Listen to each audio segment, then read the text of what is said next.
Now that we have looked at the different areas of the software, we are now going to fill in the data entry areas with data pertaining to our own rifle. For this case, I'm going to use my Air Arms Pro Sport in .22 caliber. Now let's look at the individual boxes. Caliber. Caliber is automatically inputted for you by the software when you click on one of the caliber tabs above, as shown here.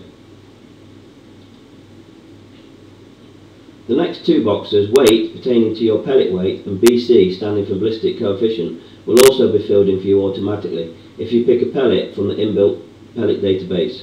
Yes, Hawke have already done the hard work for you and integrated the pellet database.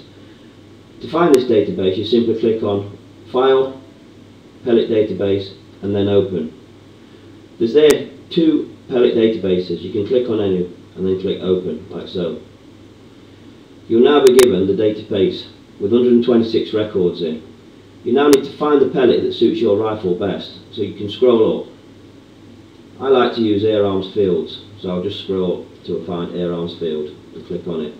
As you can see, it now says caliber 22, the name Air Arms Field, the ballistic coefficient weight, which is here, and then the weight at the moment in grams. Click select, and you will now see that the weight and the ballistic coefficient has automatically been entered. Ballistic coefficient, in layman's terms, is the way a pellet flies through the air as affected by drag. The higher the number in this box, the better the pellet will resist drag and behave in the air. What you can do now is right click on the actual box, and you can actually calculate your own ballistic coefficient if you're not sure of it.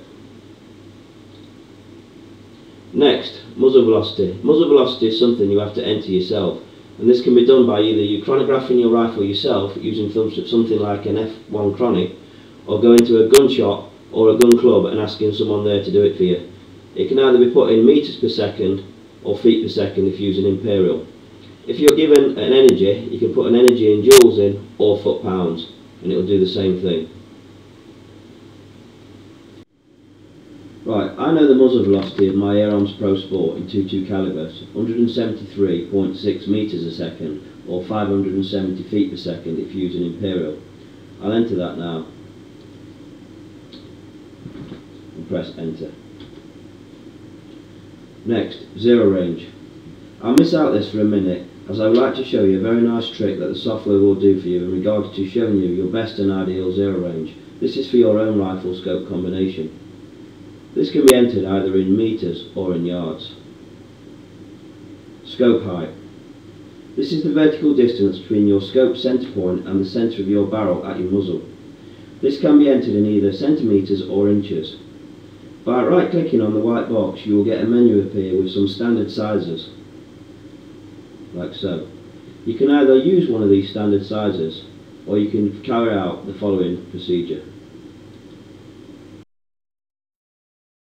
To actually do the calibrating, it's quite simple. All you do, you place the straight edge on the centre of the barrel, making sure that all the length of the barrel is central with the straight edge.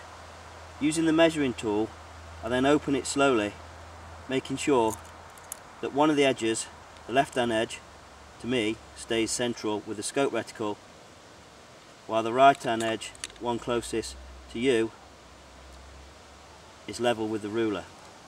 Once I'm happy that it's all central, I can then lift the measuring tool and read off what it says. And I can see that for my Air Arms Pro Sport in .22 caliber, using this Hawke Night Eye SR12 scope, it's 5.3 centimetres, so 53 millimetres, and that's what I'd enter into ChairGun Pro.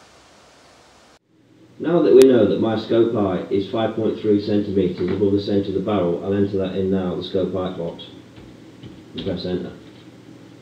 Energy. Energy is automatically put in this box by the software when you put a muzzle velocity in regards to your pellet weight and ballistic coefficient.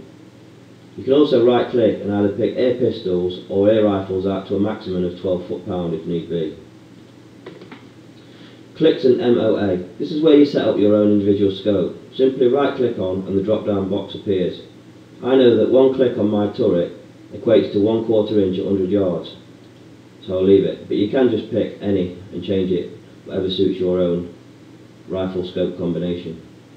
Dot separation. This is where you set up whether you've got a standard mill dot or not.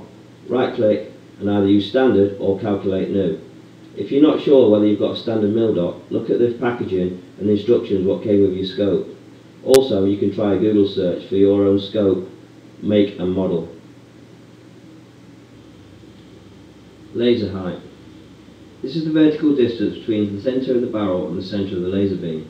If I was now to right click on the laser height tab and press laser on, you'll see the laser line of sight appear, going west to east as shown. Points to know where the laser crosses the trajectory here at 23 metres and here at 30 metres. These are now the two laser 0 points. Laser 0.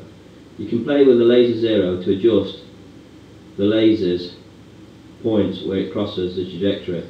I now know if I was to put 17 metres, and this is just through trial and error, and click enter, you can now see that I've got a crossover point of 17 metres and almost 40 metres. This is ideal if you're using the rifle for close range ratting and you want to point the laser at a rat's brain at 17 metres, or there's a far shot at night and you know that the rabbit is around about 40 metres. You can also use the laser and aim bang on.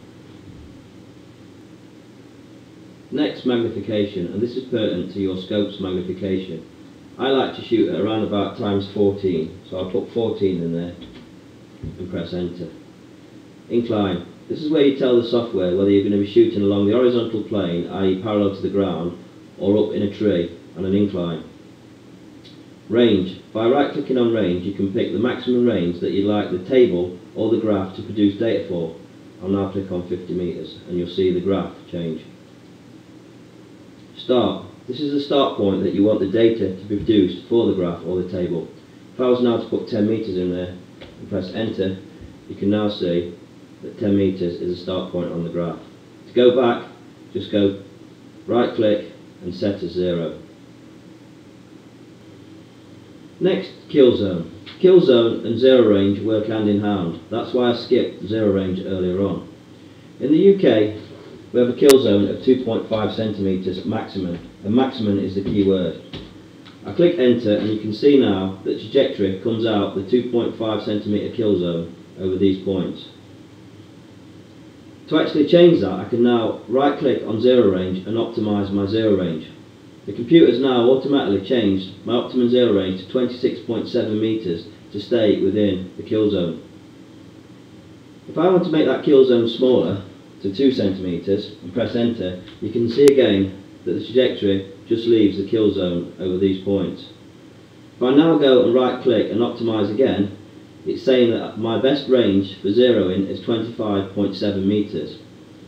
To make that easy for me to measure out, I'll just do it at 25 metres and press enter. What you can see now is that the trajectory has dropped closer to the scope's line of sight, which is even better. This is why I always use 25 metres now when I zero a .22 caliber rifle.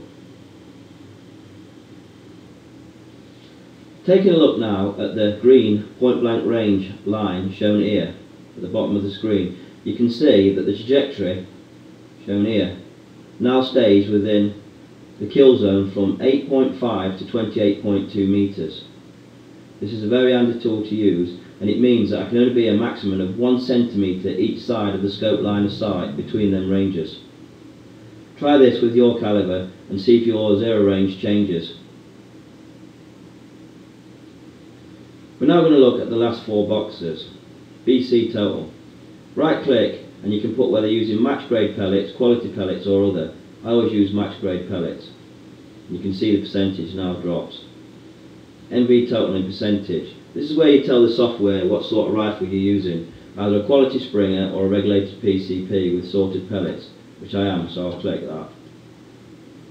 Wind speed. When you click on wind speed, you'll see you get a drop down screen. This is where you can put whether there's any wind, it's a calm day, or how the wind is affecting certain things like trees. I'll put no wind and it's calm and still.